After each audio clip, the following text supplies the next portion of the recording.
Okay, good morning class. Let us continue with what we were doing in the previous class. Now we had begun with the first chapter in history, and the name of the chapter is India in the 18th century. Alright, so in this chapter we learned that it was the Mughal Empire, that the Mughal Empire had spread all over the Indian territory. Alright, and Aurangzeb was the Mughal emperor who had ruled for 50 years. And it was because of Aurangzeb the Mughal empire expanded far and wide. So that is why, now there are various reasons how Aurangzeb as a ruler, as an emperor, was able to expand his empire all over India. Okay, now after him, we also learned that after the death of Aurangzeb, there were 14 rulers. There were 14 rulers who came after Aurangzeb. 14 emperors who came after Aurangzeb, and these emperors were known as the later Mughals. So I already told you this part is important. Who were the later Mughals? The later Mughals were the 14 emperors or 14 rulers who ruled the Mughal empire after the death of Aurangzeb. Then after that we learnt what was the decline, what were the causes of the decline of the Mughal empire, what were the reasons. Okay, so here we are going to learn about what were the reasons. We had already begun with the first point. If you look at your book, the first point, wrong policies or wrong decisions of Aurangzeb, and the second one we had done is disunited nobility. So I give you the meaning. I told you what is the meaning of nobles, who are the nobles, and because of their disunited nature, because they were fighting with each other. Understood? Because of all these reasons of the disunited nobility, it led to the decline of the Mughal empire. Now we are going to start with the third one, that is the failure of the Mansabdari system. First, you have to know what is Mansabdari system. Now, like I said, first, we also talked about transportation during the Mughal empire. I told you that we did not have automated vehicles like we have right now. We did not have buses or cars or aeroplanes and trains to travel from one place to another. So mostly traveling was done on foot. People used to walk from one place to another. So you can understand that traveling from one place to another was extremely difficult. So what the Mughal emperor did was, he divided the entire kingdom. Suppose if this is the kingdom, he divided the kingdom into small parts. Okay, he divided, just like now we have the entire kingdom is divided into small states. The entire country is divided into small states. Similarly, the emperor also, he divided his entire empire into small parts. Okay, now in these small parts, they were the Mansabdars. Okay, now each Mansabdar used to carry out Jagirs or Jagir. See, it's in the book. Used to carry out Jagirs. Now, Jagirs are those activities. Different types of activities. Okay. When we say Jagir, it's like work. Okay. Now, work or those activities that the Mansabdars carried out in each and every part of the empire. Now see, they have different Mansabdars. So different Mansabdars have different method of carrying out different Jagirs or activities to collect revenue. Okay, now they are earning revenue for the emperor. All right.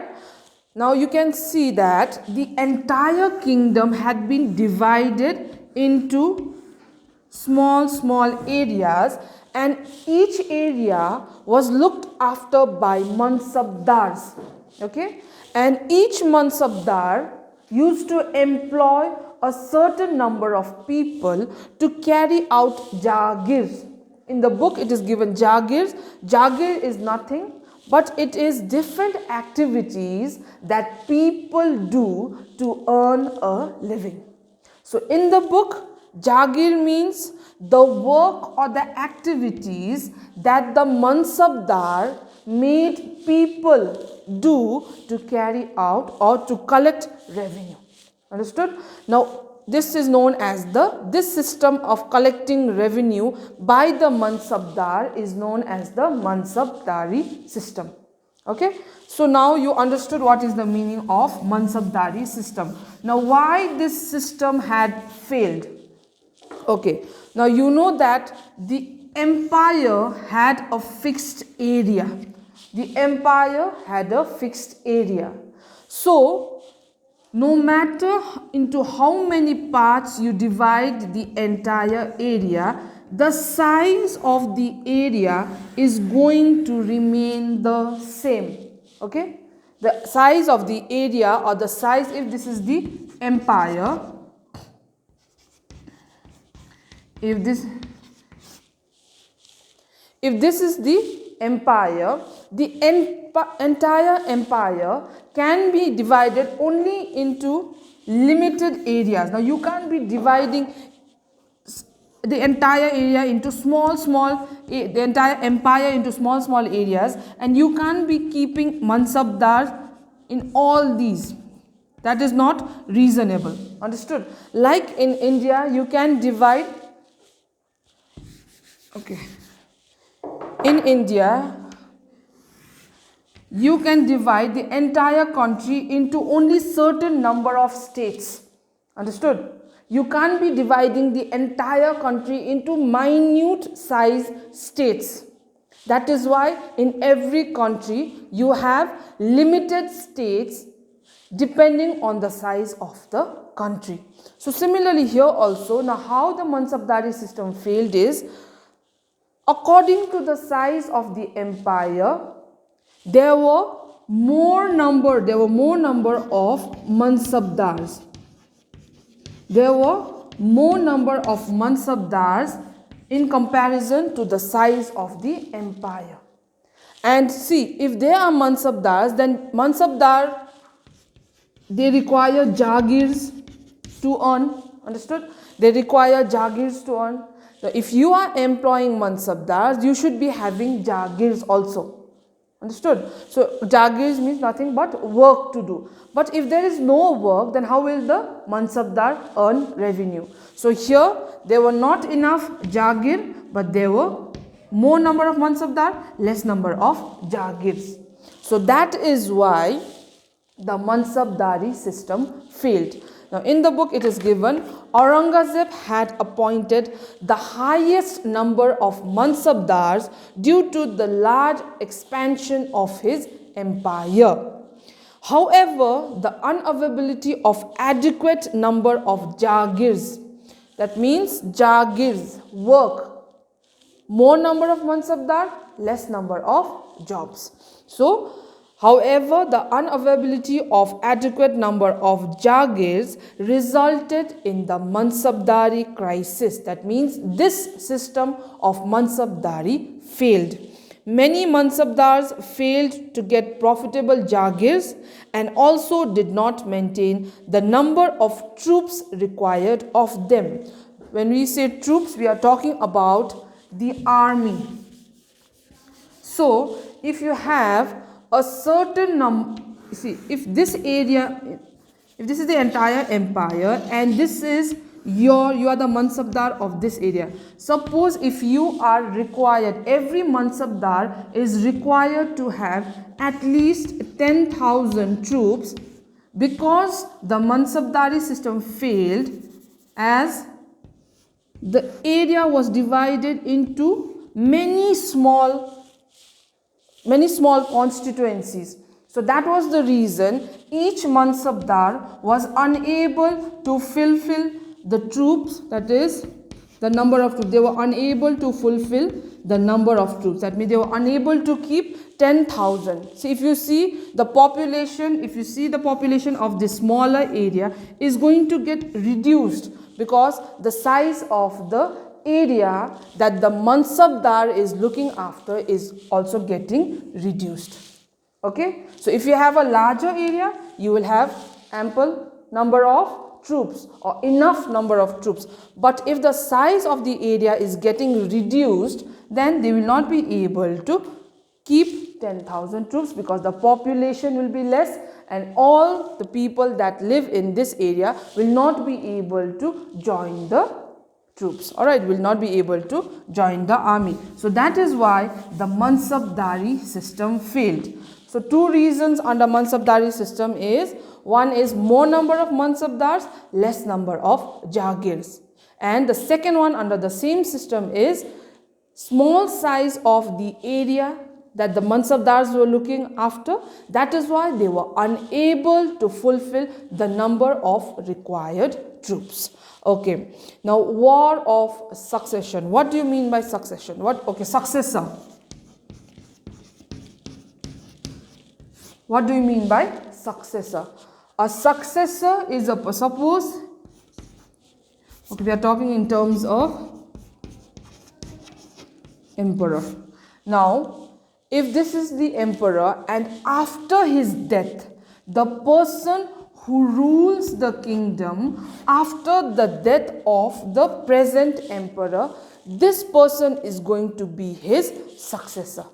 Alright, so you know that there were 14 Mughal emperors who ruled after Aurangzeb.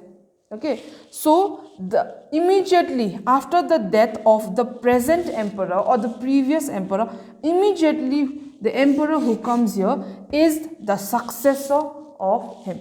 So if this is Emperor A, Emperor B, Emperor C, he dies, A dies, B comes in place, B dies, C comes in place. Understood? So B is the successor of A and C is the successor of B. Understood? So here, war of succession. Now you understood what is the meaning of successor. The war of succession is after the death of the Mughal emperor. After the death of the Mughal emperor, you know that there were 14 later Mughal rulers who ruled the Mughal empire. Now, after the death of one ruler, there were so many people that were fighting to take the seat of the emperor. They were fighting. Suppose after Aurangzeb's death, you know that Bahadur Shah, if you look at the first page, Bahadur Shah became the emperor. Now, after Bahadur Shah's death, few people fought against each other. Again, somebody became the ruler. Then after Bahadur Shah's death, there were few rulers who fought against each other, and then again somebody won the war and then became the emperor. So you can see that after the death of each and every emperor who ruled the Mughal empire, there were fights to rule, or there were fights to become the next Mughal emperor. Alright, so the death of a Mughal emperor was mostly followed by a war of succession. Who is going to be the next ruler? That was always decided by fights between the nobles. Okay, now these wars created instability in the empire and created a great loss of men as well as wealth. Now, like I said yesterday, see, we were talking about nobles. Who are the nobles? Now, I told you, just like the prime minister is helped by the chief minister, different chief ministers, similarly, the emperor is helped by the nobles. Now, all these nobles are a part of the same kingdom. Understood? Are part of the same kingdom. So, the army belonging to the emperor also belongs to the nobles. Understood? So when these nobles are fighting with each other, everybody is going to use the same army, and this army is going to get divided among all the nobles that are fighting with each other. All right? Because see, you can see that the nobles that are fighting to become the next ruler are using the money, the wealth, the ammunitions and the army from within the empire. So it's like a civil war. Same men belonging to the same army are fighting against each other. So this causes an instability in the empire. There's a lot of disturbance, and the wealth as well as men from the same army, from the same empire are dying, and the wealth is also getting used up, and later on when they have to fight with some other Hindu kingdoms, they will not be able to win the war, because you can see that a lot of wealth, lot of ammunitions and a lot of army from the same emperor has been used up. Okay, last one. Inefficient, pleasure-seeking successors. So, when we talked about Aurangzeb was the most able, was the most capable Mughal emperor. Now, why we say the most capable or the able or the most strongest ruler of the Mughal empire is because we are comparing him with his successors. And these successors, see, first they fought to be the next emperor. Now, after becoming the emperor of the Mughal empire, they did not do what they were supposed to do. What does a ruler do? A ruler, if you have to fight a war, you fight a war, join territories to your empire, you protect your people. Understood? You are always on the lookout for new empire or for new places to join to your empire. You are always looking after the needs of your people. But the rulers who came after Aurangzeb were only pleasure-seeking rulers. They did not think about the protection of the army, the protection of the empire. They only used up the money for merrymaking, for going for hunting, for going to some other places, for marrying many wives. Understood? But they did not look after the protection of its people and the empire. So unlike Aurangzeb, who was hard-working and pious, his successors, that is the later Mughals. Now the later Mughals were the successors of Aurangzeb. Later Mughals turned out to be inefficient and pleasure-loving rulers. They only loved to carry out activities during their free time, during the time when they were supposed to look after the people, look after the empire. They were only pleasure-seeking people. They lacked administrative and military skills.